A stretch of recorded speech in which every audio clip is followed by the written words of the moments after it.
That was Barrera's greatest defeat, and one of the most brutal losses for a Mexican idol. Not because of the result, because of the way it happened, because of the feeling of helplessness, because of what became clear that night.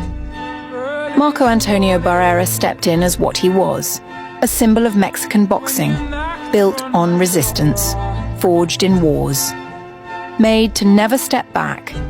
But that night, he didn't face a man. He faced a force. He faced the most ruthless version of Manny Pacquiao. Not the Pacquiao of charisma, not the Pacquiao of respect. The Pacquiao of pressure, relentless punishment, southpaw, explosive, unstoppable. From the very first round, everything changed. There was no feeling out, no pause, no respect for rhythm.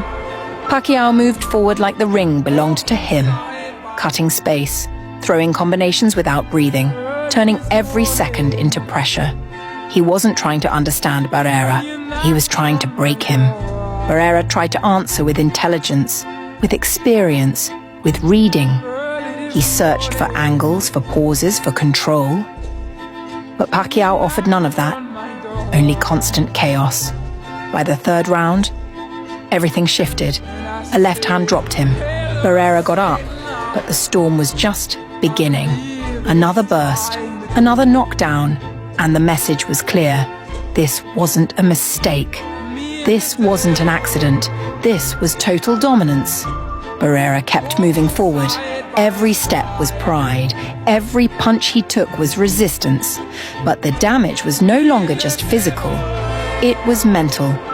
Every round took his air. Every exchange took his control. Every minute took his ground. A headbutt opened a cut. A point deducted for an illegal blow. Small details. But on a night like this, details weigh like destiny. Because when you're trapped inside a storm, any crack becomes an abyss. Pacquiao never slowed down. This wasn't a burst, it was a tide, constant, unforgiving power, speed, pressure that cannot be negotiated. He wasn't winning rounds, he was erasing a man's essence. And in the 11th round, Barrera went down again. He got up, because Mexican pride doesn't fall easily, but there was no air left, no space, no way out, only reality, hitting without mercy. The corner stepped in, the towel dropped. Because there are moments when continuing is no longer bravery, it's meaningless sacrifice. For Mexico, it was one of the hardest defeats of an idol. Not because he lost, but because of how. Because watching a warrior fall hurts more. When he falls still fighting.